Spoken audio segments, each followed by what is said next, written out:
Welcome back everybody to a brand new video. My name is Hunter Gunslinger. Hope you guys are having a beautiful week.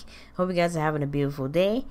And of course, we're in some more Destiny 2 news. Now this week at Bungie is gonna get set to release hopefully by today or maybe tomorrow, because of course Bungie is at the E3 press conference. So this week at Bungie might not get released today, it might get released tomorrow. But if it do get released today, don't worry, I will make sure I will cover it, because hey, I'm off on Thursday, so I'm deeply happy. Of course, we're going to be talking about in this video, we're going to be talking about Gambit. And we're going to be talking about the new game mode that's going to be very interesting. Now, a lot of people who play the game, there's a 14-minute gameplay from IGN. I will leave their link in the description down below so you guys can see for yourself how it may work. It might be working for some people for the clans. It might work for people for solo aspect. It depends on how the people gameplay is.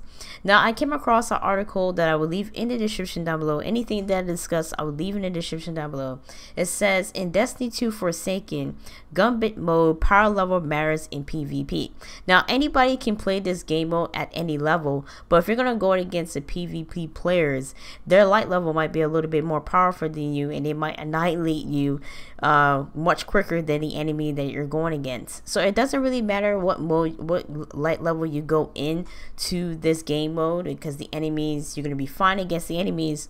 But they're saying that when in PvP, when you're going against player versus player, when you're going against a player, that player that you might be going against might be light level 500 and you might be light level 385, and they're going to overpower you a little bit more quicker than anything.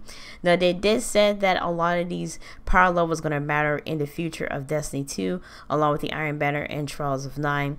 And you know, I kind of noticed that in the Destiny 1 days it does kind of matters, and go on from there. Now, they did explain it in very much in the good details of how this whole game mode kind of works. It pits two groups of 4 players against one another in a race to defeat a computer controlled enemy faster than their opponents. The first team that kill off the end boss is called Prevail wins. So whoever kills one of these bosses, the final boss, the big boss of all bosses, wins the match. Now, for every enemy kill, players earn motes of light. If you guys remember motes of light, which they can bank into the, you know, once you bank in, you gotta find where you gotta bank this area at. So if you have now the way that they were explaining it yesterday, they say if you have like 10 motes of light, find wherever you have to bank that motes of light is at. Because if you have 10 motes of light and you're dead, you lost all of your motes of lights. So make sure that you kind of on the mapping area, you know where you have to bank. So make sure that's the first thing you look for is, okay, where do I bank these motes of light? Because if you have 10 and 15 of those motes of lights and you get killed by an enemy, your motes of light is done in waste. So you have to find where you have to bank your motes of light at, bank it in there as fast as quickly as possible, because there are going to be enemies around you. For every 10 to 15 motes of light bank, players are spawned a large enemy called a blocker on the opponent's side of the map.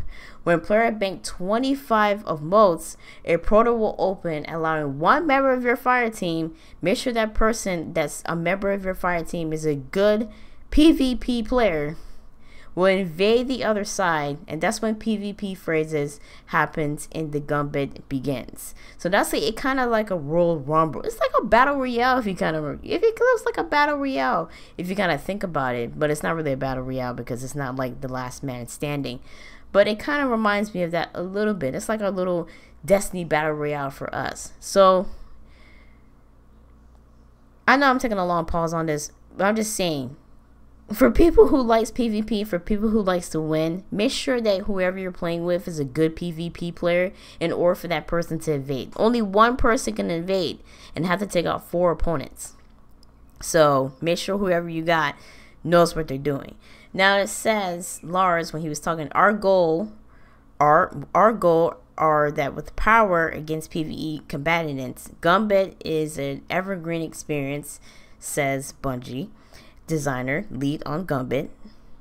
So if you're a power 450 or power 600, which is the maximum in Forsaken, we always want you to be a fun experience. You're never going to over level those combatants, but the one different is the Guardian versus Guardian power on. So that's what they were talking about, 450 or 600, you know, that's the maximum light for the Forsaken. 600 is the maximum light, and the level cap is level cap 50. Power light 600. The level cap is 50. Okay, so yes, we're going up to the 600 now. We're not in the 4s, because people were talking about it back in the day. Okay, when we're going to surpass 400, can we surpass 400? And yes, we seem like we can surpass 400. We need at least 600 if we want to kill Prince Uldren. But not to get off topic, we're going to talk about the story aspect of everything like that. Then he's talking about liking the PvP experience, how Trials of Osiris or the Iron Banner work in the original Destiny days, but admit that the team is still working on getting the balance right. Right now, invaders also receive a buff when they head over there. It's simple overshield that makes them more resistant to damage, which is pretty interesting. So yeah, so when that one person goes over to the other side, they have like a little buff, like a little glow to them. And it's going to be like, I think the color is going to be red on the screen or blue on the screen. But last time I checked, it was red on the screen. But, and another thing they were saying says, but don't expect powerful players always tip the match into the team's favor. Invaders only have 30 seconds on the other side of the map before they spawn out. Then the timing of your invasion, where you're spawning on the map, the position of the opposing players, and the players' skills will all play into a factor in how the effect is given to invasion will be. So like I said, I will leave the gameplay of how everything kind of works if I'm not explaining it properly. I try to explain it the best way I can, but the way that they explained it yesterday, it said once the player reached level 75, like the motes of light reached to 75, then that final boss, that big boss, will come and spawn. And if you kind of kill that boss quicker, whoever the first team to kill that boss quicker wins the match. So, and then the whole situation comes into play, and then that person invades you, and then they kill you, and then they have a chance to kill the boss. And then if they don't have a chance, you come back and you spawn in and you kill that enemy, you kill that boss. So it's like, it's a lot of like chaos going in between there. I think it's gonna be a really fun match and kind of keep PvP kind of going. Now the in-game experience, I don't know, I didn't quite catch it when Deej was kind of explaining. I didn't catch everything with the way he was explaining, because they were asking so many questions in between. Like they were questioning about the story, and then they were questioning about Cade, and I think he lost track about the reward system. So I don't know how the reward system is going to work in this game mode. So I think PvP is kind of coming back very, very slowly, just a little bit quicker, but hopefully it'll come back a little bit slow. I think a lot of people will really have fun time with this new game mode. Like I said, I will leave the link in the description down below from IGN's 14 minutes of gameplay. But in the video that you've seen is way they were explaining and all that stuff.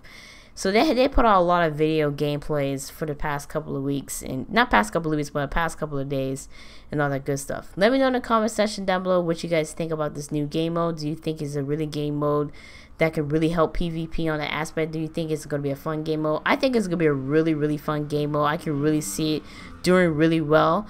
You guys let me know, give me your thoughts. I always want to hear your thoughts on this. On the next video, we're going to be talking about the story aspect of the game of Destiny 2 Forsaken, and you know, talking about what the story shift is going to be like. Why did he kill Cade? What's the whole purpose of it? And the Fallen. There was a glimmer that I'm going to find, kind of explain the whole situation about Prince Uldren and why he didn't want to kill one of the barons. I think it was like the kings of the Gales, or whatever the fuck it's called. I can't even remember right now. I got so much crap going into my brain, I can't even speak right now. Kings of some shit. It was something that it was kings of something. Once I find it, I will make sure I explain everything. It was between him and Petra and another person. They were talking, and Petra wanted to put out a bounty on one of the two barons, and Prince Uldren told her no. So once I find that, I will let you guys know. In the meantime, let me know what you guys think about this. I hope you guys have had a fun time during E3. If you guys went next year, I'll definitely be there. But if you guys have fun at E3, you know, let me know in the comment section down below. If you enjoyed the trailers, which trailer do you really enjoy so far from E3? Let me know, and I'll catch you guys in the next video.